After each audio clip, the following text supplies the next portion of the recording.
Donc voilà un livre. Ce n'est pas un livre pour adultes, mais il y a beaucoup d'adultes qui le lisent. Donc c'est l'aventure de Harry Potter. Bon. Alors c'est là bien sympathique comme ça en apparence. C'est le 4e tome d'une série de 7 volumes. Bon, qui est écrit par un auteur anglophone. Je ne sais pas si c'est une écossaise ou une anglaise. Bon. Alors c'est le 4e tome. Harry Potter, je vous donne les titres. Harry Potter à l'école des sorciers, Harry Potter et la chambre des secrets, Harry Potter et le prisonnier d'Azkaban, Harry Potter et la coupe de feu. Donc, les 3 premiers volumes ont été vendus à 230 millions d'exemplaires dans le monde. Alors bon, je ne sais plus les chiffres exacts, mais c'est du genre dans 45 pays traduits en 30 langues. Donc c'est énorme, quoi. C'est une coqueluche. Ce tome-là, il a été lancé donc la veille de Halloween, le 29 novembre à minuit, dans 2 librairies à Dijon. Et il y en a une, par exemple, ça s'est vendu à minuit, ils ont vendu en un rien de temps, donc aux jeunes, à des enfants qui étaient venus de 10, 11, 12, 13, 14 ans, en pleine nuit, donc entre minuit et 2 heures du matin, ils ont vendu l'une 75 exemplaires, l'autre 150 exemplaires. Alors avec des cadeaux Halloween de Gallimard, balade en calèche dans Dijon en prime, etc. Donc c'est un livre qui vaut 120 francs. Alors tout le monde était déguisé en sorcier. Alors où il y avait un agent publicitaire, ou je sais pas, j'ai pas bien compris si c'était l'auteur lui-même qui était là. Enfin, il semble pas que ce soit l'auteur, mais donc tout le monde était déguisé en sorcier, etc. Et puis donc c'est la coqueluche. Alors on avait parlé de ça à Dijon, puis il y a une jeune fille qui sort de Pouilly qui m'a dit: Monsieur Abbé, je vais acheter les 4 tomes, puis on va lire, on va chercher la faille. Bon, ne cherchez pas la faille, c'est pas la peine. Je vais vous lire la faille. Il n'y a pas de faille, c'est au grand jour, quoi. Après un horrible été chez les Dursley, Harry Potter entre en 4e année au collège de Poudlard. À 14 ans, il voudrait simplement être un jeune sorcier comme les autres, retrouver ses amis, Ron et Hermione, assister avec eux à la Coupe du Monde de Quidditch, apprendre de nouveaux sortilèges et essayer des potions inconnues. Une grande nouvelle l'attend à son arrivée, la tenue à Poudlard d'un tournoi de magie entre les plus célèbres écoles de sorcellerie. Déjà les spectaculaires délégations étrangères font leur entrée. Harry se réjouit trop vite. Il va se trouver plongé au cœur des événements les plus dramatiques qu'il ait jamais eu à affronter. Envoûtant, drôle, bouleversant, ce 4e tome est le pilier central des aventures de Harry Potter. Alors, commentaire du Monde, Harry Potter vous ensorcelle dès les premiers paragraphes et vous procure un sentiment continu de jubilation, un bonheur. Bon, alors, 7 livres au total sont prévus. L'auteur fera grandir, évoluer et mûrir Harry. Chacun représente une année de plus à l'école des sorciers. Donc, c'est évidemment ouvertement mauvais, puisque la sorcellerie, les sortilèges, c'est un péché, les péchés les plus graves contre le premier commandement, où il y a invocation implicite ou explicite du démon. Donc, évidemment, c'est très mauvais. Très mauvais, et il ne faut surtout pas que les jeunes lisent ça.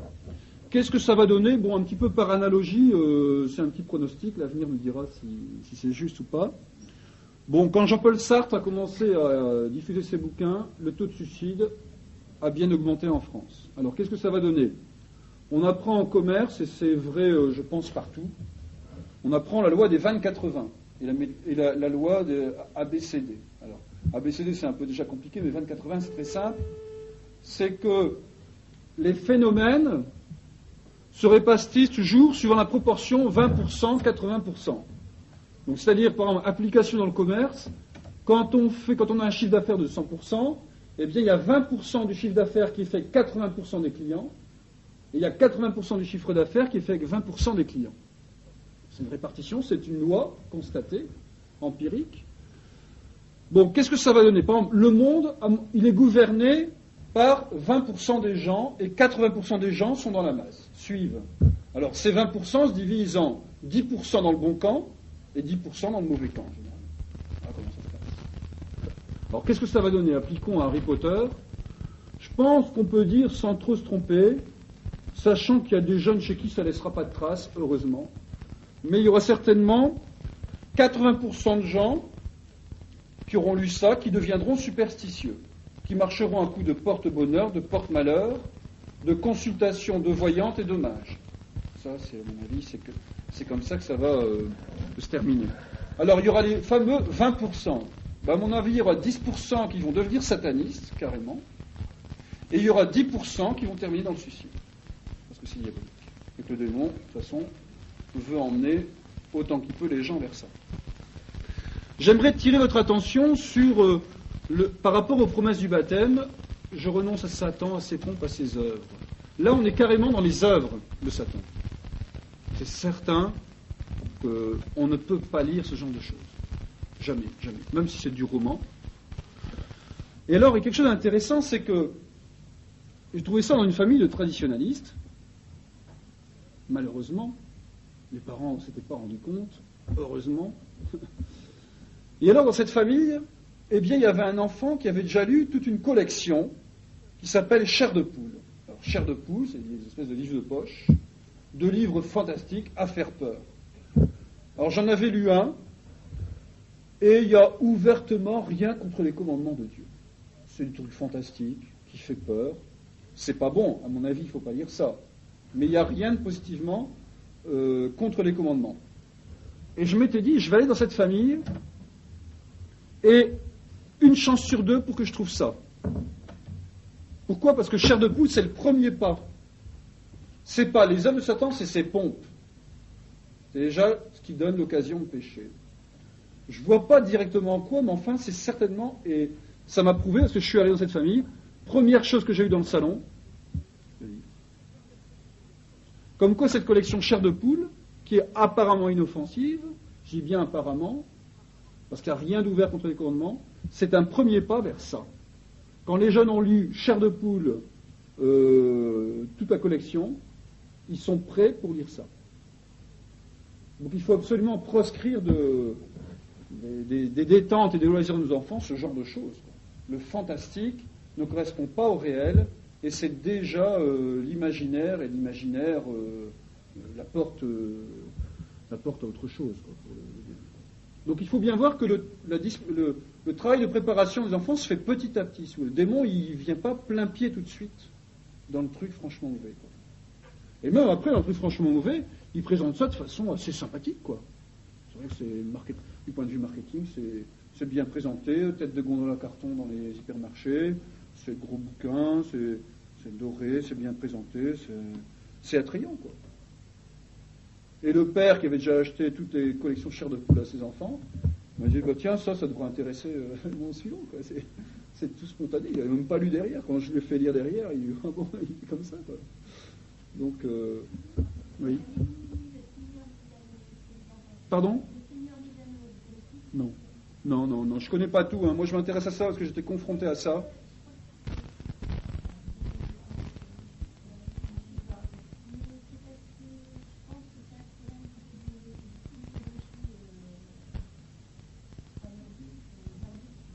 Enfin, il faut quand même tenir. Non, mais c'est tout le problème, le démon.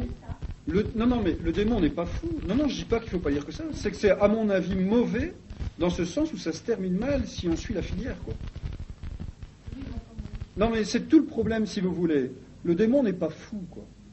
Il ne vous propose pas de but en blanc, le truc énorme, à moins d'être déjà en plein dans le péché. Donc il procède par étapes, et il commence toujours par un terrain glissant, qui n'est pas encore le péché, mais un terrain glissant. Et c'est ça le problème, beaucoup de gens ne comprennent pas ça, s'imaginent qu'il y a le gros truc énorme, et puis après tout est permis. Non, il y a les pompes de Satan. C'est quoi? C'est la préparation au péché. C'est donc ce qu'on appelle les occasions de péché. Alors c'est pas franchement mauvais. Le démon, c'est son terrain propre. L'eau trouble, c'est le terrain propre du démon. Et il faut quand même bien dire que quand on dit les mythologies, c'est pas innocent. Les mythologies, ce sont des inventions diaboliques du démon pour détourner les gens de la vraie religion. Il faut quand même appeler les choses par leur nom. Donc, mais je suis d'accord avec vous. Non. la vraie religion est fondée dès le départ avec Adam et Ève. Et ces mythologies, ce sont des séquelles du dépôt primitif de la révélation qui ont été déformées et détournées de leur origine. Donc il ne faut pas se tromper, si vous voulez. Il ne faut pas se tromper. Par exemple, vous avez dans toutes les religions des traces du récit du déluge. Mais ils sont tous déformés. Parce qu'il n'y a que dans la vraie religion que le récit a été conservé intact. Et après, si vous voulez, il y a le dépôt révélé s'en va dans les autres religions, il est déformé, il est trafiqué, il est augmenté, et puis il est perverti. Et c'est pour ça qu'on a une certaine ressemblance entre certaines religions. Mais il ne faut pas se tromper, si vous voulez, sur l'origine de la vraie religion et sur l'origine des fausses religions. Enfin bon, c'est un peu d'actualité, en tout cas, je pense, j'ai un confrère qui m'a dit, moi, si les fidèles ne m'en parlent pas, j'en parle pas, je suis désolé, moi j'en parle, parce que j'ai trouvé chez ses propres fidèles ce truc-là. Donc, je pense qu'il faut en parler, c'est pas la peine d'attendre qu'il y ait des surprises qui surgissent. Bon, voilà, allez. Donc, arrivons à notre sujet, les rois mages. Alors, vous avez entendu aujourd'hui l'Évangile, donc, je vais suivre Monseigneur Gaume, c'est un très bon auteur, il a écrit des choses sur la confession, sur l'éducation, sur la révolution. Et là, bien, il a écrit un livre, Biographie évangélique. Donc c'est assez intéressant. C'est très bien fait. Donc tout est intéressant, c'est un petit peu long pour tout aborder. Je relis rapidement le récit. Ayant entendu le roi Hérode, les mages s'en allèrent, et voici que l'étoile qu'ils avaient vue en Orient les précédait, jusqu'à ce qu'elle vînt s'arrêter au-dessus du lieu où était l'enfant. Or, en voyant l'étoile, ils furent remplis d'une grande joie. Et entrant dans la maison, ils trouvèrent l'enfant avec Marie sa mère, et de leur trésor ouvert, ils lui offrirent en présent de l'or, de l'encens et de la myrrhe.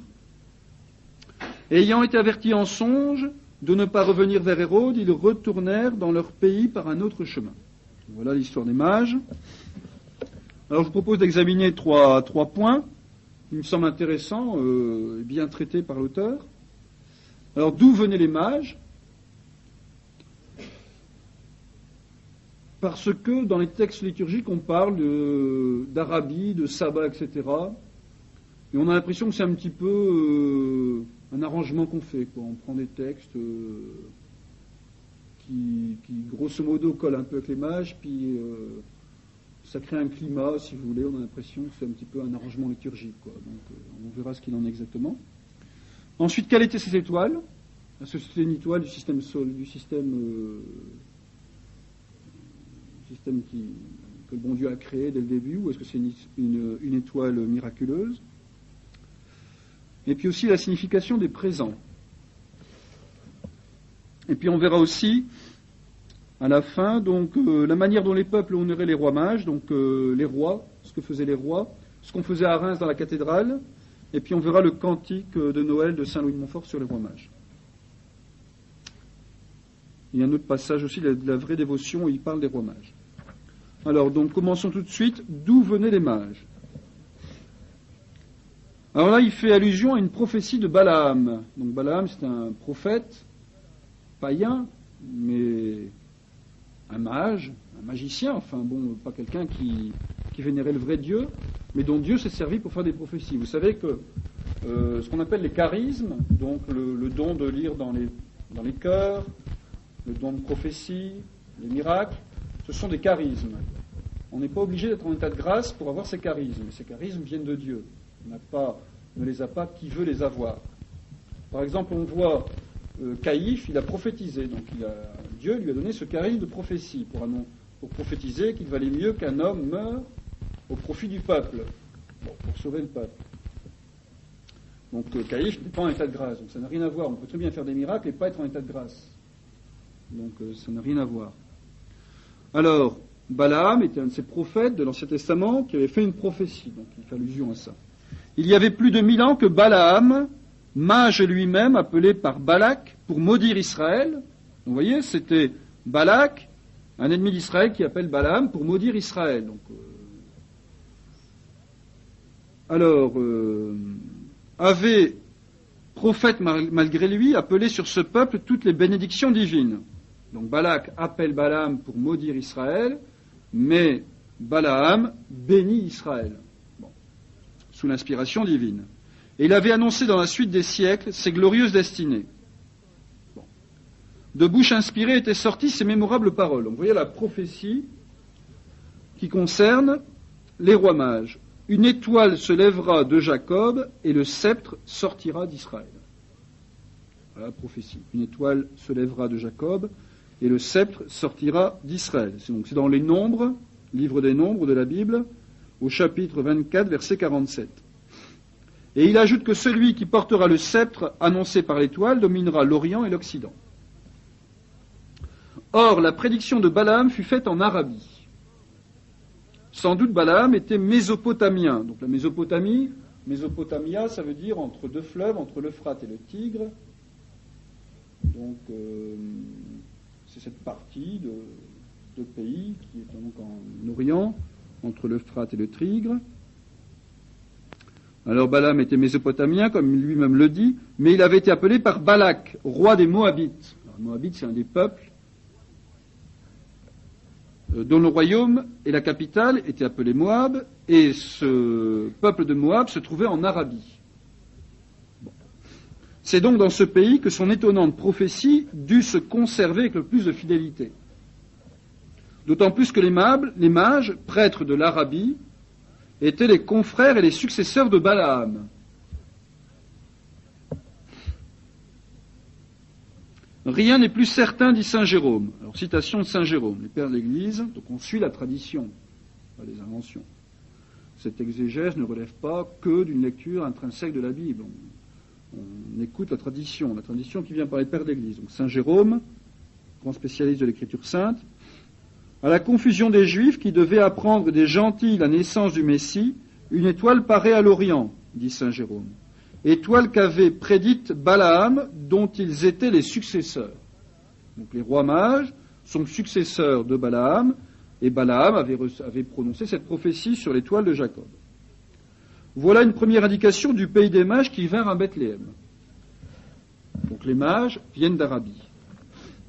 À leur tour, les vrais prophètes, dont l'exactitude brille dans les moindres détails, nous en fournissent une seconde.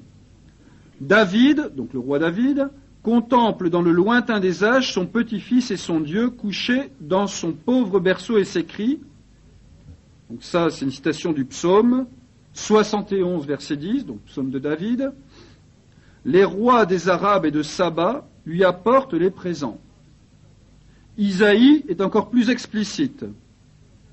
L'avenir est devant ses yeux, il voit le soleil éternel, le Verbe Jésus descendre sur la terre, dont il dissipe les ténèbres. Puis des rois marchant au rayon de sa gloire, alors s'adressant à Jérusalem, il dit, donc prophétie de Isaïe. Tu seras couverte d'une inondation de chameaux et de dromadaires, de Madian et d'Épha. Tous ceux de Saba viendront, apportant or et encens et chantant gloire au Seigneur. Alors, qui sont Madian et Épha dont parle Isaïe? C'étaient deux petits royaumes d'Arabie, dont les habitants descendaient d'Abraham par Sétura. Alors Sétura était une des femmes d'Abraham. De cette femme, Abraham eut entre autres deux fils, Jeksam et Madian. Jeksam fut le père de Saba, donc je rappelle la citation de David, les rois des Arabes et de Saba lui apportent des présents. Bon. Jeksam fut le père de Saba, et Madian fut le père d'Épha. Bon. Épha auquel fait allusion Isaïe. Tu seras couvert d'une inondation de chameaux et de dromadaires, de Madian et d'Épha. Bon. Tous ceux de Saba viendront apportant or et encens et chantant la gloire du Seigneur. Alors, devenus rois par droit de progéniture, Saba et Épha donnèrent leur nom aux deux royaumes indiqués par Isaïe. Les autres détails de la prophétie ne s'appliquent pas avec moins de justesse à l'Arabie, pays renommé dans le monde entier par ses magnifiques dromadaires, vivants navires du désert, par ses mines d'or et par ses aromates les plus recherchés de tous. Bon.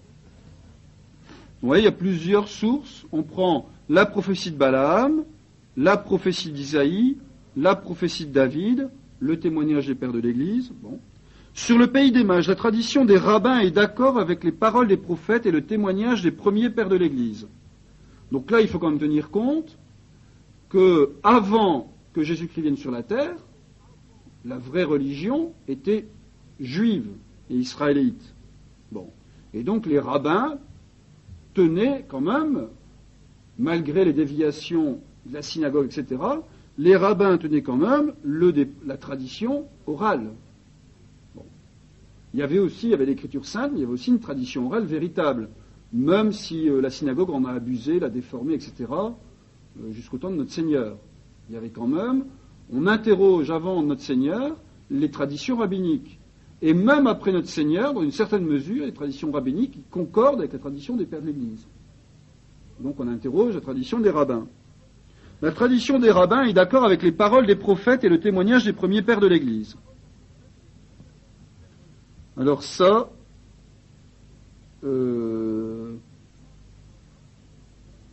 les mages arabes, dit Saint Justin, donc Saint Justin c'était un père apologète, un philosophe converti, le seul saint parmi les apologètes. Alors témoignage de Saint Justin qui est mort très très tôt, hein. Dans le dialogue avec Tryphon, les mages arabes, dit Saint Justin, étant venus à Bethléem, adorèrent le petit enfant. Et Tertullien, le Christ enfant reçut en hommage la puissance de Damas et les dépouilles de Samarie.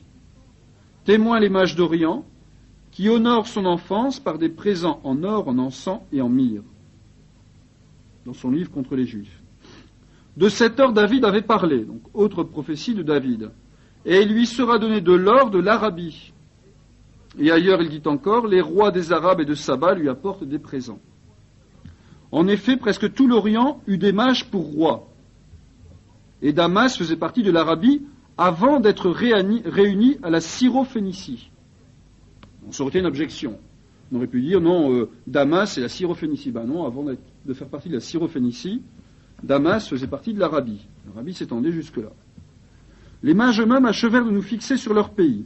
Ils disent à Hérode, nous avons vu son étoile en Orient. Or, l'Arabie est précisément à l'Orient de la Judée. À l'Orient, dit Tacite, le territoire et les frontières de la Judée sont bornés par l'Arabie. Donc, notre géographie moderne ne correspond pas en tout point à la géographie des anciens. Donc, le témoignage de Tacite. À l'Orient, dit Tacite, le territoire et les frontières de la Judée sont bornés par l'Arabie. Donc, quand les mages disent « nous avons vu son étoile en Orient », ça veut dire, à l'époque, « nous avons vu son étoile en Arabie ». Bon. Donc voilà, donc il venait d'Arabie. C'est fondé sur la tradition, l'écriture sainte, et puis la tradition et même les auteurs païens. Donc les mages venaient d'Arabie. Alors, deuxième question, la question de l'étoile des mages. Quelle était l'étoile des mages et comment en connurent-ils la signification? Quoi qu'il en puisse être, les mages, prêtres et rois avaient vu dans le ciel l'étoile qui marquait la naissance du désiré des nations. Donc ils se souvenaient de la prophétie de Balaam, une étoile sortira de Jacob, etc. Donc, quand ils ont vu cette étoile, ils ont reconnu la réalisation de la prophétie. Alors, ils avaient vu dans le ciel l'étoile qui marquait la naissance du désiré des nations. Comment l'avaient-ils reconnue? C'est bien beau, mais l'étoile, il y en a beaucoup. Comment l'ont-ils reconnue? Qui leur avait appris ce qu'elle annonçait? C'est bien beau, c'est parce qu'on voit une étoile filante qu'on dit ça y est, il y a un sauveur qui vient. Quoi. Vous comprenez? Bon. Sur ces questions, la tradition est riche de documents. Une étoile se lèvera de Jacob, c'est-à-dire tout à la fois un astre apparaîtra au ciel de la Judée qui annoncera le véritable astre du monde, la lumière éternelle, donc le Christ, descendu sur la terre pour dissiper les ténèbres, de 4000 ans dont elle est enveloppée. Cet oracle était resté vivant parmi les peuples de l'Arabie. Devenu populaire chez les autres nations de l'Orient, il avait pénétré jusque dans l'hémisphère occidental. Il y a, dit Calcidius, philosophe platonicien, donc dans l'Occident, une autre histoire plus respectable et plus sainte. Donc témoignage d'un philosophe païen, là. Vous voyez, ces prophéties, c'est ce que je disais tout à l'heure, ces prophéties ont été diffusées même en dehors de la vraie religion, même chez les peuples païens. Donc là, un exemple d'un philosophe platonicien. Il dit, il y a une autre histoire plus respectable et plus sainte. Elle dit qu'une certaine étoile s'est levée pour annoncer non des maladies et des morts, mais la descente d'un Dieu vénérable, ami de l'homme et du monde. Les païens avaient certains fragments de la révélation par diffusion. Bon. Puis il ajoute que les sages de Chaldée, habiles dans la science des astres, ont cherché le Dieu nouvellement né, et qu'ayant trouvé cette majesté enfantine, ils lui ont offert les présents qui lui conviennent. Donc Chalcidius vivait au commencement du IVe siècle.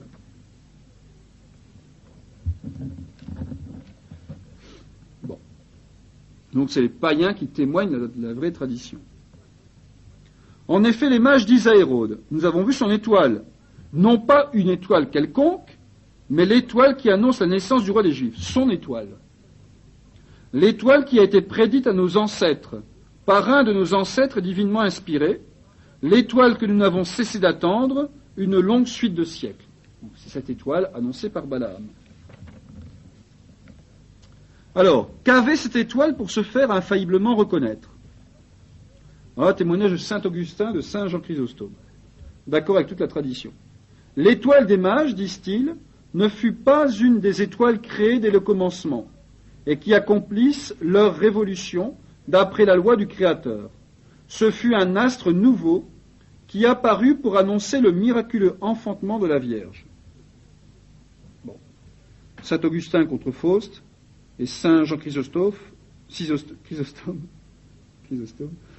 le deuxième homélie sur Matthieu, saint Matthieu. Bon. Saint Thomas explique le témoignage des pères et en donne les raisons. Le commentaire de saint Thomas d'Aquin, théologien. L'étoile des mages, dit-il, ne fut ni une comète, ni un météore, ni aucun des astres que nous voyons briller au firmament. Ce fut une étoile créée exprès, dans la région du ciel la plus voisine de la Terre, et se mouvant non d'après les lois ordinaires du système planétaire, mais suivant la volonté libre du Créateur. Bon, c'est pour ça que quand on met une grosse étoile juste au-dessus de la crèche, ça correspond à une certaine réalité. Alors ensuite, saint Thomas encore. En effet, cette étoile ne suivait pas la marche ordinaire des autres étoiles. Elle n'apparaissait pas seulement la nuit, mais même en plein midi, donc en plein jour. Ce que ne font ni les étoiles, ni même la lune. Tantôt elle apparaissait, tantôt elle disparaissait. On voit ça dans l'Évangile, au-dessus de Jérusalem. Son mouvement n'était pas continuel, comme celui des autres astres. Mais lorsque les mages devaient marcher, elle marchait. Lorsqu'ils devaient s'arrêter, elle s'arrêtait. Un peu comme la colonne de nuée devant les Hébreux dans le désert avec Moïse. On voit par là combien sont absurdes certains savants qui prétendent que l'étoile des mages fut le résultat de la conjonction de deux astres, prédestinés d'avance à se trouver réunis au moment précis de la naissance du Messie. Est-ce qu'une conjonction stellaire n'est pas soumise aux lois qui dirigent les astres du firmament? Peut-elle paraître en plein midi? Peut-elle tour à tour se montrer et se cacher? Et finalement peut-elle demeurer immobile sur un point du ciel correspondant à une maison terrestre, puis disparaître sans retour? Voilà où conduit la prétention de vouloir tout expliquer naturellement afin d'échapper au miracle. Donc la tradition, l'écriture sainte, la tradition, enseigne que cette étoile est miraculeuse. Et dès qu'on veut l'expliquer scientifiquement, on tombe dans l'absurdité scientifique. Parce que si on veut expliquer l'étoile scientifiquement, il faut tenir qu'elle fait partie du système déjà en place. Il faut tenir que les lois habituelles et communes font des choses extraordinaires. Ça ne tient pas debout. On est dans l'absurdité. Alors depuis longtemps attendu, l'astre béni avait été figuré par la colonne de feu qui dirigeait la marche des Israélites dans le désert. Mais plus noble était sa mission. Donc vous voyez, il n'y a pas de difficulté. S'il y a une colonne de feu qui a conduit les Hébreux le jour et la nuit, presque ad nutum. Les Hébreux lui obéissaient. Quand elle s'arrêtait, il s'arrêtait. Quand elle démarrait, il démarrait. Si le peuple hébreu était conduit par une colonne de nuée, on ne voit pas pourquoi les peuples païens n'auraient pas été conduits par une étoile, ad nutum aussi, suivant le bon plaisir du Créateur. Bon. L'antique colonne indiquait au peuple figuratif la route de la terre promise. L'étoile des mages conduisit le genre humain au berceau de l'enfant Dieu. En effet, il ne faut pas croire, comme quelques-uns l'ont prétendu, que l'étoile demeurait au point du ciel correspondant perpendiculairement à Jérusalem, et qu'elle ne marcha pas devant les mages, qu'à partir de cette ville jusqu'à la Sainte Maison de Bethléem. Donc voilà, il y a une objection, il y a des gens qui tiennent que les mages auraient vu depuis l'Arabie l'étoile au-dessus de Jérusalem, et qu'ils seraient allés à Jérusalem, et que de là, ils seraient allés à Bethléem. Donc l'étoile n'aurait rien fait du tout, en fait. Bon. Alors saint Thomas dit, la parole des mages, nous avons vu son étoile en Orient, ne veut pas dire que les mages, étant en Orient, avaient vu l'étoile fixée sur la terre de Juda. Mais cette phrase, nous avons vu son étoile en Orient, veut dire que l'étoile était en Orient, et que c'est là qu'ils l'avaient vue, et qu'elle avait marché devant eux jusqu'en Judée. Voilà ce que dit saint Thomas. Voici un autre détail également certain, quoique moins connu. L'étoile des mages surpassait en lumière non seulement la colonne du désert, mais les étoiles, la lune et le soleil, tous les globes lumineux qui étincellent à la voûte du ciel. Emblème de celui qui est la lumière par essence, sa lumière éclipsait la lumière de tous les astres. Telle est la disposition d'un témoin parfaitement placé pour connaître ce fait, et dont la parole est au-dessus de tout soupçon. Alors là, c'est saint Ignace d'Antioche. Alors saint Ignace d'Antioche, c'est qui ? C'est un père apostolique, donc un de ces pères de l'Église, qui ont connu les apôtres. Donc il a été martyrisé en 107. Je me souviens que son bon. Rien à voir avec saint Ignace de Loyola.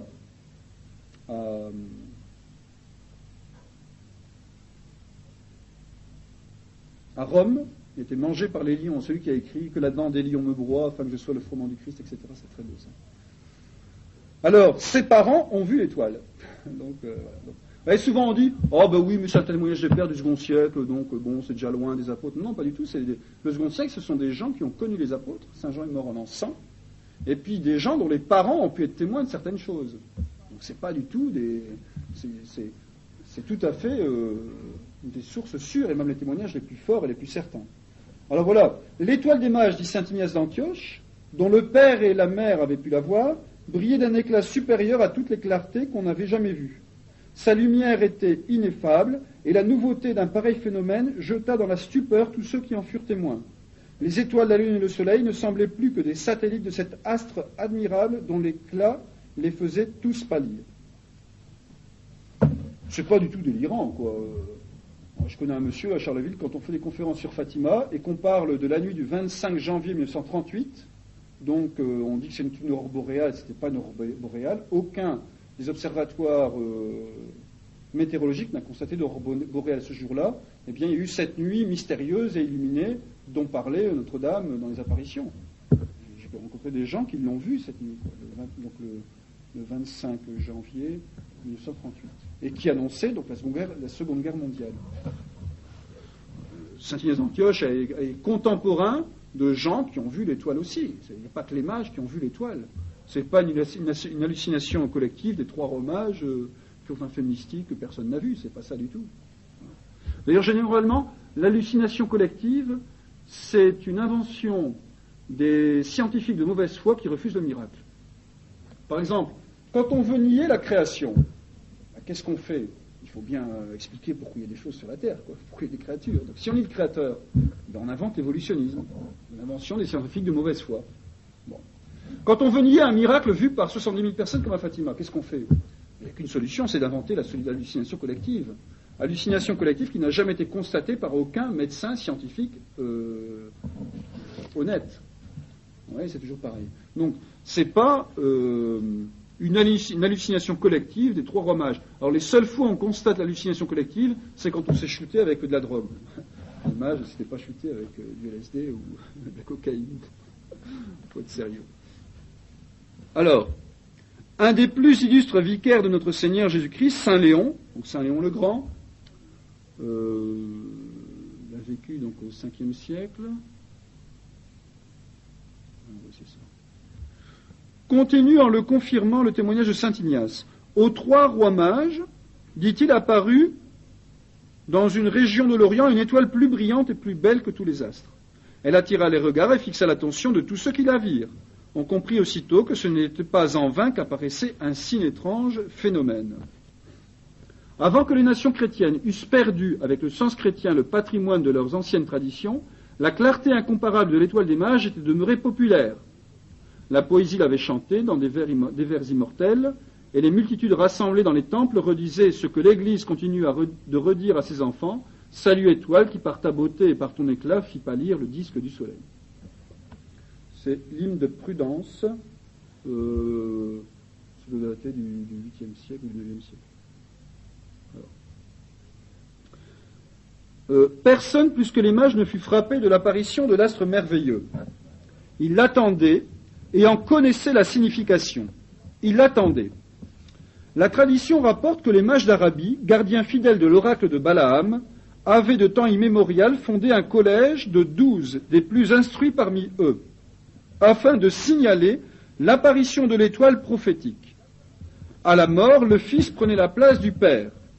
Chaque année, après les moissons, il montait sur une haute montagne, appelée montagne de la victoire, peut-être la même du sommet de laquelle Balaam avait prédit et les victoires d'Israël et l'étoile du Messie, vainqueur du monde. Là, il demeurait 3 jours en prière, donc chaque année après les moissons, demandant instamment à Dieu de leur montrer l'étoile prédite par Balaam, leur aïeul. 3 d'entre eux demeuraient sur la montagne et continuaient la prière. Au temps marqué, ils étaient remplacés par 3 autres, en sorte que leur veille et leur supplication étaient aussi continuelles que leur attente. Bon, ça c'est Saint Jean Chrysostome qui rapporte ça. Serait-il étonnant que les mages n'eussent pas cessé d'être en observation pour attendre l'étoile, quand on voit aujourd'hui même les Suisses entretenir pendant l'hiver, sur les sommets glacés des Alpes, 3 hommes chargés de faire des observations barométriques. Donc vous voyez, on dit, ah oui, mais cette histoire de mages qui regardent sur les sommets la venue d'étoiles, c'est complètement farfelu. Il dit, non, regardez, même au niveau, dans les choses temporelles, en Suisse, on place 3 hommes sur les montagnes qui font des observations barométriques toute l'année. Pourquoi on n'aurait pas eu 3 mages qui auraient observé toute l'année la venue de l'astre depuis des années? La raison, c'est pas absurde. Ce fut aux mages en observation sur le mont de la Victoire, comme aux bergers de garde dans la tour d'Adère, que pendant la nuit de Noël apparut au premier l'étoile si longtemps attendue et si ardemment désirée, et au second, l'ange rayonnant de lumière annonça la naissance du Sauveur. Bon, saint Thomas dit, comme les Juifs avaient déjà reçu la révélation, ils sont éclairés par des anges, ils ont déjà l'intelligence des choses. Mais comme les rois mages n'ont pas reçu la révélation et que les éléments sont plus évocateurs pour eux que la révélation qu'ils n'ont pas reçue, eh bien les peuples païens sont guidés par les éléments, et non pas par des anges. Ils en connaissaient la signification. Bien que l'Écriture ne le dise pas, il est vraisemblable que Balaam donna le signalement de l'étoile prophétique, de manière à la faire reconnaître entre tous les astres du firmament. À cette connaissance naturelle se joignit l'illumination surnaturelle. Donc il y a eu une grâce. Ces mages étaient là, ils connaissaient la prophétie. Donc il y a le texte sacré, une étoile se lèvera en Jacob. Balaam a peut-être donné des éléments par oral, qui sont la tradition, elle sera comme ci, comme ça, comme ça. Et puis au moment où elle est apparue, eh bien il y a une illumination, une grâce, pour leur faire comprendre que c'était celle-là.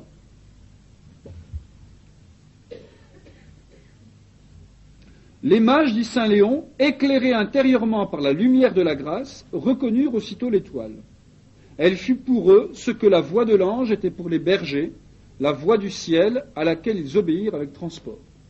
Voilà. Ils n'ont pas eu cette voix des anges, mais ils ont eu une illumination intérieure. Bon. Donc voilà cette histoire de l'étoile. Alors la signification des présents. Alors sur la durée du voyage, il dit en fait l'Arabie c'est pas si loin que ça. Le voyage n'a pas été si long que ça. Bon, alors la signification des présents. Allons-y.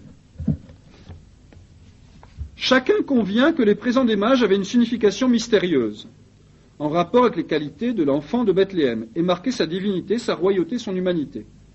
Vous êtes Dieu, et nous vous adorons, voilà l'encens, symbole du sacrifice qui n'est dû qu'à Dieu. Vous êtes roi, et nous vous reconnaissons pour tel, voilà l'or, symbole de la richesse et de la puissance, apanage distinctif de la royauté.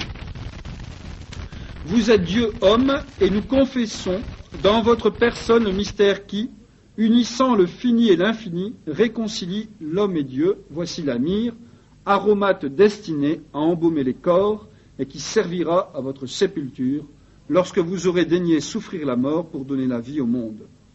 Rien de plus conforme au génie des peuples orientaux que ce langage, et rien de plus éloquent. Tout le monde le comprend. Mais dans les présents des mages, il y a un autre mystère qui ne s'aperçoit pas au premier coup d'œil. Alors ça, c'est assez beau. Ici, il explique des choses intéressantes. Donc vous savez que dans l'Ancien Testament, tout l'Ancien Testament annonce le Nouveau Testament. Il l'annonce soit par des prophéties, donc des oracles intelligibles, soit par des figures. Donc les figures sont des choses qui en signifient d'autres. Par exemple, le sacrifice d'Abraham avec Isaac. Donc Isaac figure le Christ, qui sera immolé sur le bois de la croix. Quand Isaac porte son bois, c'est un événement qui annonce par des choses, par des comportements, le Christ qui portera sa croix. Donc c'est ça. On appelle ça des figures. Des figures. Alors saint Augustin a cette phrase célèbre que je dis de tête. In vetere novo la tête, in novo vetus patet. Ça c'est du saint Augustin. Bon, il dit dans l'Ancien Testament se cache le Nouveau, et le Nouveau Testament met en lumière l'Ancien. Tout simplement.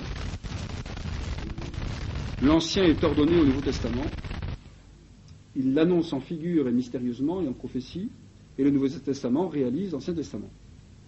Alors, donc voilà, c'est un petit peu de ça dont il va s'agir. Les mages, avons-nous vu, étaient arabes et descendants d'Abraham par Sétura.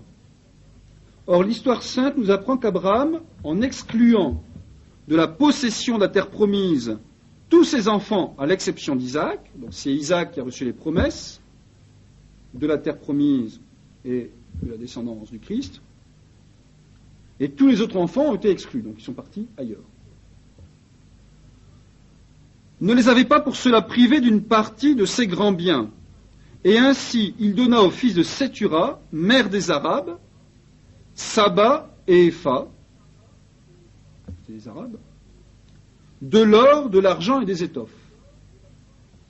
Puis, confident des futurs mystères, il mit dans leur bagage l'encens, la myrrhe et l'or des rois de Sodome et de Gomorrhe. Donc vous savez que Sodome et Gomorrhe les rois de Sodome et de Gomorrhe avaient pris, il me semble, en prisonnier Lot, et que Abraham a envoyé donc une armée de 300 et quelques bons hommes pour délivrer Lot, etc. Et il est revenu donc avec tout son butin. Moi, j'espère que je ne me trompe pas.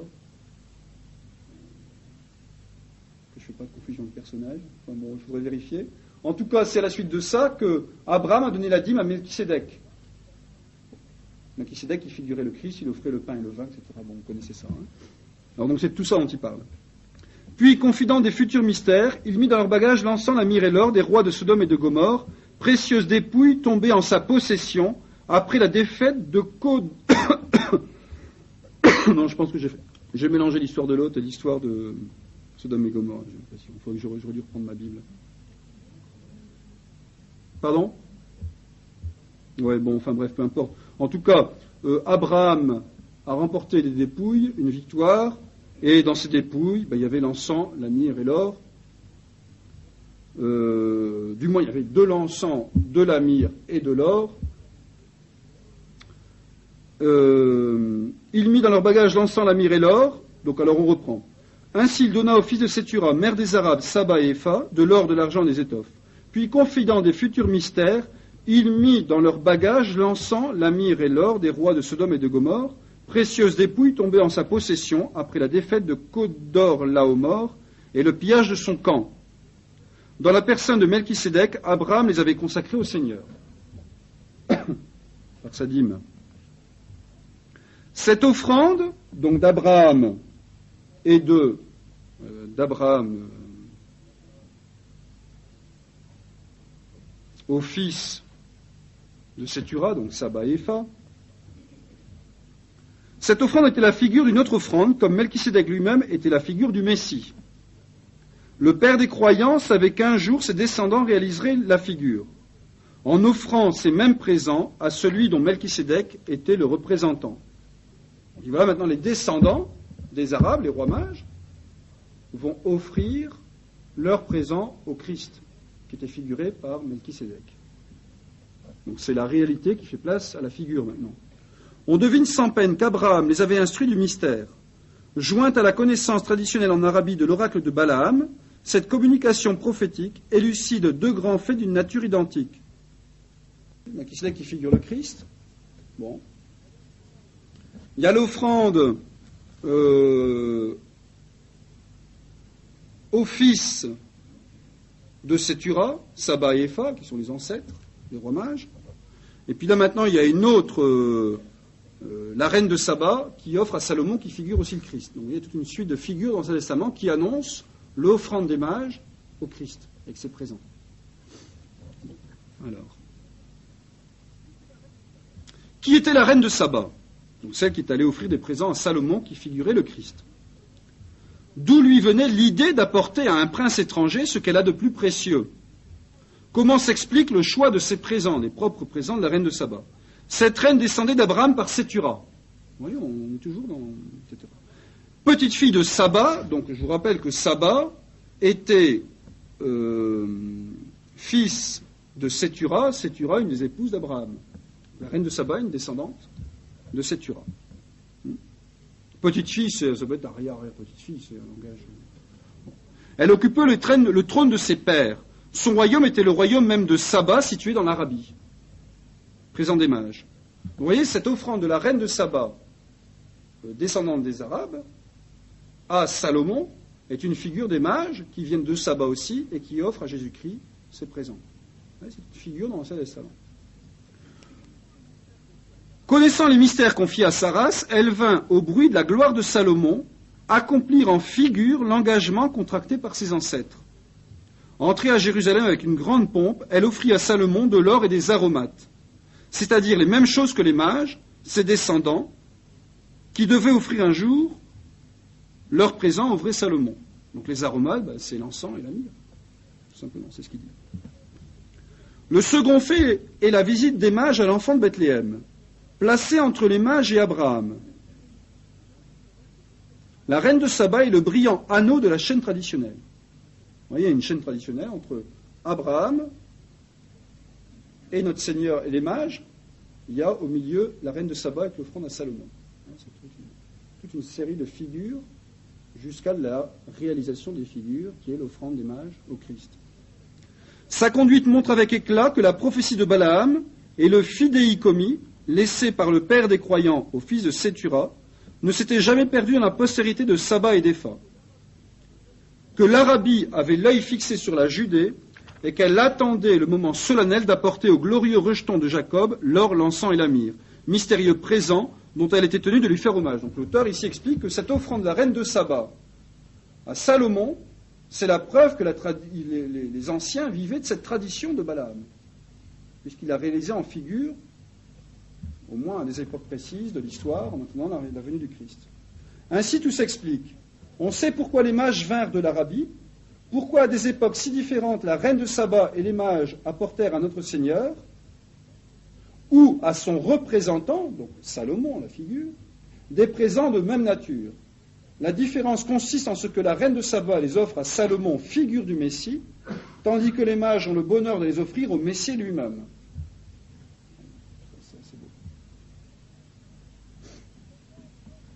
Pour comprendre le mystère dans toute son étendue, il faut remarquer que les mages et leurs présents étaient les prémices du peuple gentil, et de tous ces biens meubles et immeubles, comme les bergers, étaient eux-mêmes les prémices du peuple juif.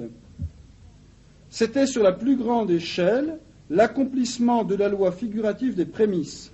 Ainsi, dans la personne des bergers et des mages, le genre humain tout entier, avec toutes ses richesses, se trouve en adoration devant le nouveau roi, à qui il consacre ce qu'il est et ce qu'il a. C'était justice.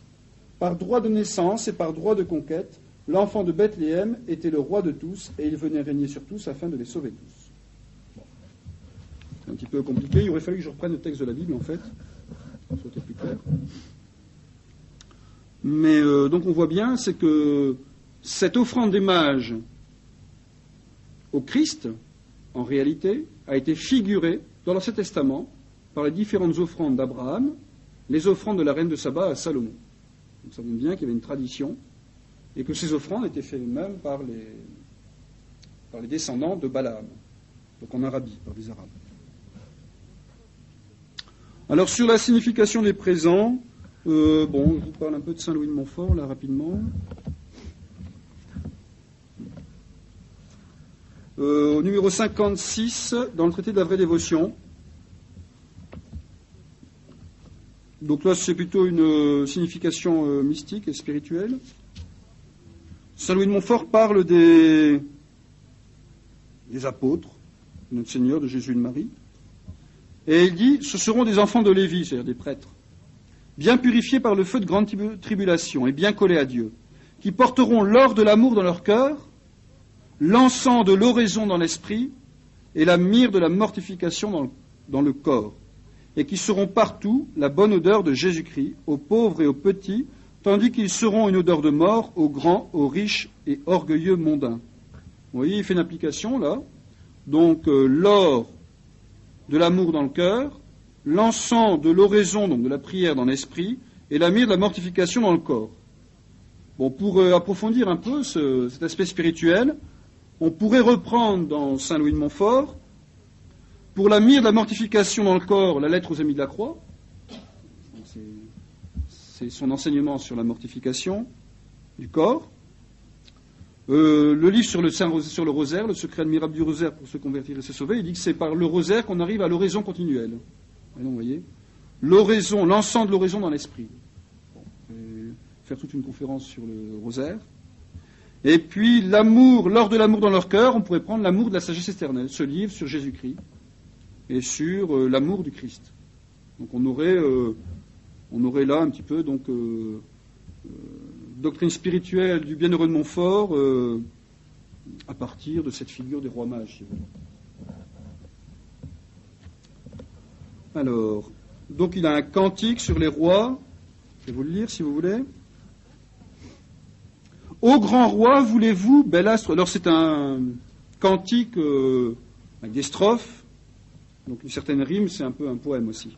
Donc je vais vous le lire. Ô grand roi, voulez-vous un bel astre des cieux, qu'il est nouveau, qu'il est mystérieux. Il avertit qu'un sauveur vient de naître. Allons, allons, adorer ce grand maître. 2. Marchons et quittons tous sans tarder d'un moment, sans raisonner sur cet événement.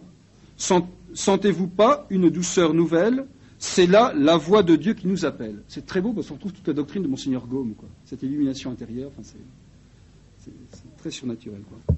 Suivons en sûreté ce céleste flambeau. À sa clarté cherchons l'enfant nouveau. Il vient de loin pour montrer qu'il nous aime. Allons bien loin pour lui rendre le même. L'astre s'arrête ici. Quoi, dans ce pauvre lieu? Serait-ce ici qu'est né notre vrai Dieu? Cela n'est pas croyable. Quoi qu'il en soit, entrons dans cette étable. En vérité, voici celui que nous cherchons. C'est notre Dieu. Descendons, arrêtons. Prosternons-nous aux pieds de son enfance, dans le respect, l'amour et le silence. Jésus, vous avez pris, ô roi, bien des peines pour moi. Je ne puis trop admirer votre foi. Relevez-vous, approchez-vous de grâce. Venez à moi pour que je vous embrasse. Les rois. Bonjour, ô cher enfant, ô puissant roi des rois. Nous venons pour nous soumettre à vos lois. Nous adorons votre toute-puissance au travers de cette vile apparence. Daignez prendre cet or comme un roi tout-puissant. Comme vrai Dieu, recevez cet encens. Comme mortel, recevez cette myrrhe. Nos sceptres sont soumis à votre empire. Jésus, j'accepte ces présents, je reçois ces honneurs. Je veux aussi vous combler de faveurs. Pour vous seront mes plus grandes largesses, vous goûterez mes plus tendres caresses. Les rois. Amis, ressentez-vous l'ineffable douceur qu'on goûte ici près de ce doux sauveur? Nos palais n'ont point de plaisir semblable à celui qu'on ressent dans cette étable. Adorons, adorons ce débonnaire agneau. Tombons, tombons aux pieds de son berceau. Il est enfant, mais il est adorable. Il est abject, mais il est tout aimable. Mère du bel amour, qu'on vous loue en tout lieu, de nous avoir donné cet enfant Dieu, d'avoir donné le jour à la lumière, l'être au vrai Dieu, la vie à notre Père. Votre exemple, Jésus, nous montre évidemment que la grandeur est dans l'abaissement, que le bonheur consiste en la souffrance, que le vrai bien se trouve dans l'indigence. Vous enlevez nos cœurs par votre humilité, vous les gagnez par votre pauvreté, ayez sur eux une victoire entière, bénissez-les par votre sainte mère.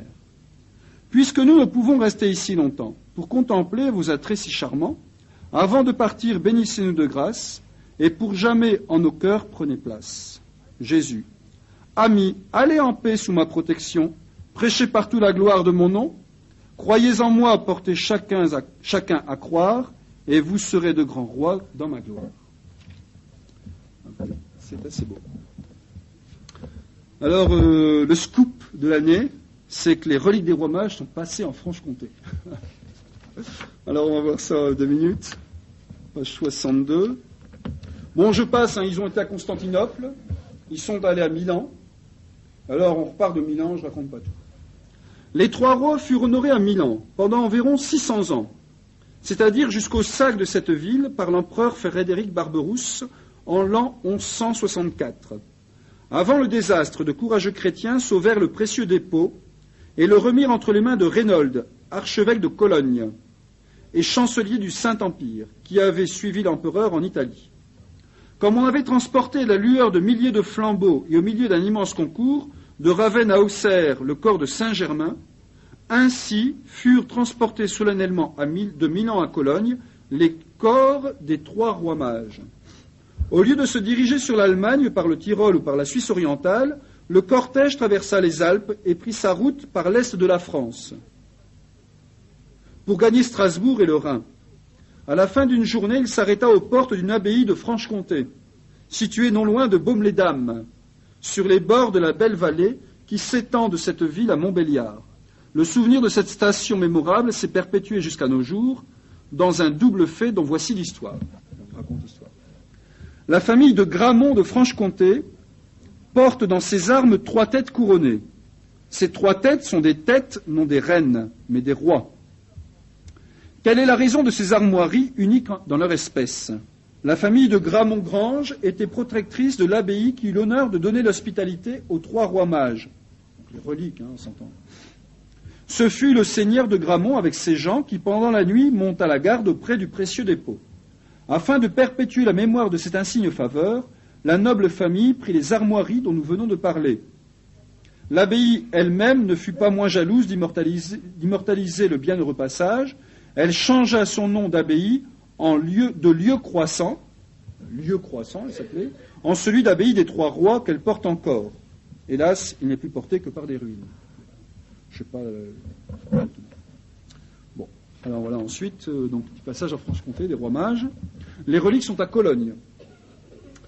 Alors ensuite, je vous propose de terminer là-dessus. Comment les siècles chrétiens ont-ils honoré les rois? Alors, 3 choses. Première chose, comment les rois ont honoré les rois mages. Une de nos solennités chrétiennes qui a le privilège d'une popularité exceptionnelle, c'était la fête des rois. Nous ne parlerons pas des innocents plaisirs qu'elle apporte dans les familles. La galette des rois, les cadeaux, etc.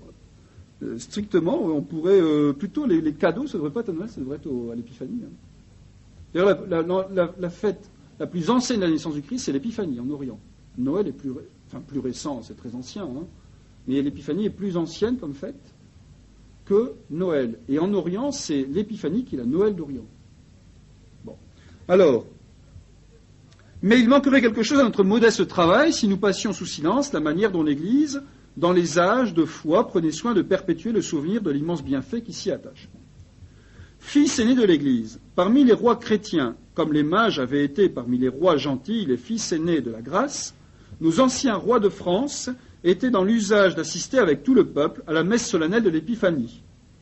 Au moment de l'offertoire, on les voyait s'avancer vers l'autel dans toute la pompe de la majesté royale, la couronne sur la tête, ayant entre les mains des vases précieux qui contenaient de l'or, de l'encens et de la myrrhe, dont ils faisaient hommage au roi des rois, représenté par son ministre, donc l'évêque, l'archevêque de Paris. Ainsi s'affirmait et s'affermissait la royauté chrétienne. Bon, on Maintenant, autre cérémonie à Reims. À Reims, après le chant de tierce, alors tierce, c'est une des heures du bréviaire qu'on chante avant la messe, normalement, dans les abbayes. Donc c'est l'heure de bréviaire qu'on chante vers 9 heures du matin, avant la messe de communauté. Donc dans les abbayes bénédictines, on chante tierce avant la messe conventuelle. À Reims, après le chant de tierce, ou dans les cathédrales, les chanoines, c'est le clergé de l'évêque qui prie la liturgie pour tout le diocèse. Donc les chanoines sont tenus de chanter l'office au chœur, tout l'office au chœur. C'est un peu, on dirait, les moines de l'évêque, si vous voulez. Ce sont un peu les moines de l'évêque qui chantent l'office tout entier au chœur, et qui chantent la messe conventuelle, et qui, à l'occasion de cet office et de cette messe, prient pour tout le diocèse, en fait. Et ils sont tenus de faire ça, c'est une obligation grave. C'est leur rôle, quoi, c'est leur mission. C'est leur rôle dans l'Église. Bon, alors là, dans la cathédrale, on chantait tierce, ces chanoines chantaient tierce, admettons. Alors que le flot du peuple remplissait la vaste basilique, 3 dignitaires du chapitre, chanoines, enveloppés comme de manteaux royaux, de ces magnifiques chapes d'autrefois, où la pourpre, l'or et l'azur habilement mis en œuvre formaient les dessins les plus riches et les plus variés, arrivaient par 3 côtés différents en face du maître-autel. Bon, imaginez le maître-autel, qui avait un de chaque côté qui arrivait comme ça, habillé avec des habits royaux, enfin des chapes, etc. Hein. Précédés de leurs officiels, ils étaient suivis de leurs serviteurs portant les royales offrandes, dont l'or, l'encens et la myrrhe. Le premier roi venu du côté de l'Orient, s'arrêtait debout devant le maître-autel. Puis, élevant un sceptre surmonté d'une étoile étincelante, il chantait, donc une antienne, Stella fulgore nimio rutilat. Une étoile brille d'un éclat incomparable. Donc, il faut voir, c'est le mystère mis en liturgie, quoi. C'est très très beau.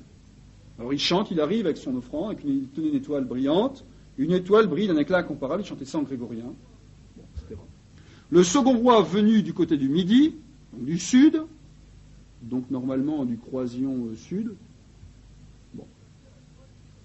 se plaçait à la droite du premier, évidemment s'il vient comme ça. Bon. Et il répondait en chantant, donc il répond, Que regem regum natum denunciat. Il continue, si vous voulez, le chant. Elle annonce la naissance du roi des rois. Donc le premier chante, une étoile brille d'un éclat incomparable, l'autre arrive, et il chantait, elle annonce la naissance du roi des rois. Le troisième venu du côté de l'Occident. Alors donc en fait, il y en a un qui devait venir du côté du chœur, un du sud, et puis un depuis l'entrée, côté de l'Occident.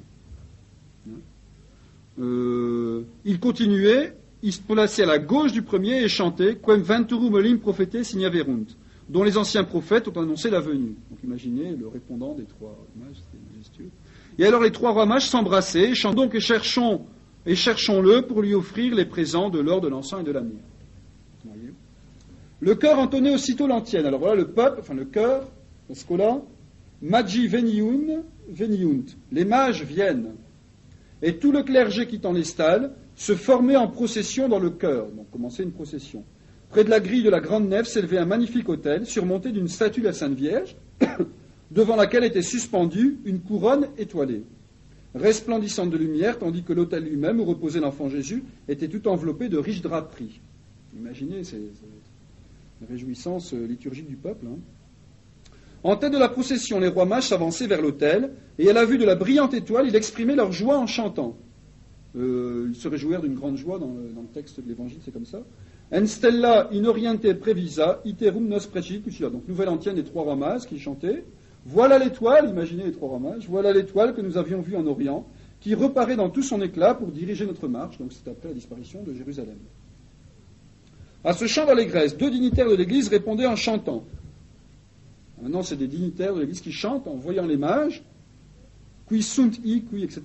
Quels sont ces hommes qui, sous la conduite d'une étoile, viennent ici annonçant des choses inouïes? Ouais, c'est toute une mise en scène, en fait, avec des personnages qui se répondent, des chants liturgiques. Les mages reprenaient toujours en chantant, donc les 3 mages recommencent à chanter. Nos sumus, quod cernitis, etc.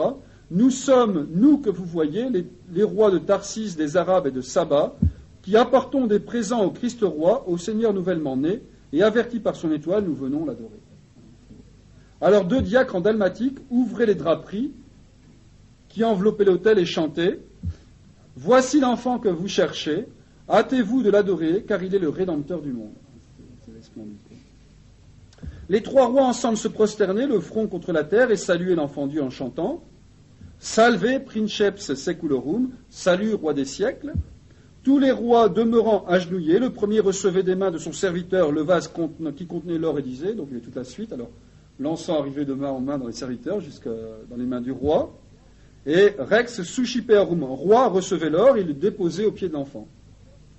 De la main de son serviteur, le second roi recevait le vase d'encens et disait « Tolletus tu vere Deus ». Recevez l'encens, vous qui êtes vraiment Dieu, et il le déposait au pied de l'enfant. Le troisième roi, ayant reçu le vase de myrrhe de ses serviteurs, disait « Homo vere accipe miram ». Vous qui êtes vraiment homme, recevez la myrrhe, et il en déposait le vase au pied de l'enfant. Les mages ayant fait leur offrande, le clergé et le peuple venaient présenter la leur à l'enfant Dieu, en reconnaissance du don qu'il faisait de lui-même. Cependant les mages demeuraient à genoux en prière et semblaient appesantis par le sommeil. Tout à coup, un ange au gracieux visage et au gentil costume chantait du haut du jubé. Donc le jubé, c'est cette espèce de tribune qui avait normalement au milieu de l'église, à la croisée du transept, où se mettait la scola. Alors en France, il paraît qu'il reste que 3 ou 4 vrais jubés. Un vrai jubé, c'est celui qui ne cache pas le maître-autel quand on est au fond de l'église. Bon.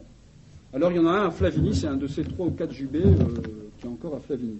Alors dans le jubé, il y avait quelqu'un habillé en ange, donc qui chantait Impleta sunt omnia, donc tout ce qui a été annoncé par les prophètes est accompli, retournez dans votre pays par un autre chemin, de peur que faisant connaître le grand roi, malheur ne vous arrive. Sur cet avis, les mages se dirigeaient vers la partie septentrionale de l'église et rendaient au cœur par le... Alors ils partaient, donc septentrional c'est le nord, ils partaient par le côté où vous n'étiez pas venus, le croisillon nord. Et rentraient au cœur par le côté gauche. Quant à la procession, elle suivait pour s'y rendre l'itinéraire accoutumé. Pendant la marche, un immense volume de voix d'hommes, de femmes et d'enfants faisait tressaillir les verrières de la basilique du chant de cette antienne qui, résumant tout le mystère, engravait profondément le souvenir dans les cœurs. Alors ils chantaient Tria sunt munera preciosa, comme tous les runt magi. Alors tout le peuple chantait. 3 sont les présents précieux et pleins de divins mystères que les mages ont offerts au nouveau roi. L'encens parce qu'il est Dieu, l'or parce qu'il est roi, la myrrhe parce qu'il est homme. Vraiment oui, les présents des mages sont pleins de mystères, et ces mystères sont tout ensemble la manifestation de la charité de Dieu et la révélation des devoirs de l'homme. Alors là, très bon, je pense que ceux qui ont fait la réforme liturgique pourraient lire un peu ces choses-là, et puis se poser les questions qui vont se poser maintenant, que Monseigneur Gomme posait de façon prophétique. Pourquoi les drames qui les exprimaient avec une si merveilleuse éloquence n'existent-ils plus ? Pourquoi les fêtes elles-mêmes, qui les redisent encore à leur manière, sont-elles incomprises ou dédaignées du grand nombre ? Que ces solennités du bon vieux temps doivent paraître regrettables à tout homme d'intelligence et de cœur. Les rois modernes ont-ils gagné quelque chose à répudier les exemples de leurs anciens prédécesseurs ? En cessant de se déclarer par des actes religieux et solennels les vassaux du roi des rois, le reflet de la majesté divine qui commandait le respect s'est effacé de leur front. La raison du pouvoir et du devoir s'est obscurcie. Dès lors, les trônes sont-ils devenus plus solides, les dynasties plus durables, les révolutions moins fréquentes et moins profondes. Alors cette phrase du cardinal Pie à Napoléon III, vous connaissez l'histoire, donc Napoléon III qui demandait donc à cardinal Pie, Monseigneur, est-ce que vous êtes une éminence, est-ce que vous êtes vraiment sûr que c'est maintenant qu'il faut rétablir le règne du Christ-Croix, vous ne pensez pas qu'il y aura des réactions, tout ça? Alors cardinal Pie, écoutez, moi je ne suis pas politicien, hein, vous êtes politicien, c'est votre métier. J'enjolive un peu, mais chacun son métier, les brebis sont bien gardées. Je ne suis pas politicien et moi je suis évêque catholique. En tant qu'évêque catholique, je vous dis une chose, si le temps n'est pas venu pour le Christ de régner, le temps n'est pas venu pour les régimes politiques de durer. Donc, le peuple à son tour, qu'a-t-il gagné à la suppression de ces fêtes, qui firent si longtemps le bonheur de ses pères? Comme il faut de l'air et du pain, il faut des spectacles et des fêtes. L'Église, sa mère, lui en avait trouvé qui satisfaisait pleinement ses sens et son cœur, et qui ne lui coûtait rien. Pourquoi lui avoir enlevé ces spectacles si instructifs, si nobles et si doux? Pourquoi surtout les avoir remplacés par des spectacles corrupteurs, où ce malheureux peuple absorbe par tous les pores des doctrines qui le dégradent et des poisons qui le tuent? Prenons-y garde, si on ne lui rend pas, sous une forme ou sous une autre, ce qu'on lui a enlevé, sa foi et les joies de sa foi, il pourrait bien un jour se produire une de ces réactions vengeresses dont l'histoire n'offre que trop d'exemples et qu'il faut éviter à tout prix. Évidemment, il joue maintenant au nouveau roi mage, mais alors il retombe dans les excès dans lesquels vivaient quand même les mages, la superstition, etc. au départ. Il ne faut pas se tromper, quoi. Alors, troisième chose, ça permettra d'enchaîner avec dignité sur la suite des événements. Afin de ne rien oublier, disons un mot du gâteau des rois. Dans tout le monde chrétien, un festin rassemblait les familles en souvenir de la fête que firent au pauvre Jésus les rois venus de l'Orient, pour lui offrir les présents et l'adorer. Le caractère spécial de cette joie autour d'une table où l'on mangeait, où l'on buvait. C'était l'exaltation d'un petit salué roi. Aussi n'était-ce pas ordinairement le maître de maison que la fève venait trouver, et le sort apportait souvent la fève à l'un des moindres convives. Alors après, Jean d'Oronville rapporte ainsi la manière dont Louis XIII, du nom duc de Bourbon, faisait son roi. Alors c'est un ancien François. Vint le jour des rois où le duc de Bourbon fit grande fête et cher lit, et fit son roi d'un enfant en âge de 8 ans, le plus pauvre que l'on trouva en toute la ville, le faisant vêtir en habit royal, en lui baillant tous ses officiers pour le gouverner, et faisant bonne chère à celui roi pour révérence de Dieu. Et le lendemain dînait ce roi à la table d'honneur, après venait son maître d'hôtel, qui faisait la quête pour le pauvre roi auquel le duc Louis de Bourbon donnait communément 40 livres pour le tenir à l'école, de tous les chevaliers de la cour, chacun 1 franc, et les écuyers chacun 1 demi-franc. Si montait la somme aucune fois près de 100 francs, que l'on baillait au père ou à la mère pour les enfants, qui étaient rois à leur tour, être enseignés à l'école sans autre œuvre, dont main d'Isseux en vivait en grand honneur, et cette belle coutume tint le vaillant duc Louis de Bourbon tant comme il véquit.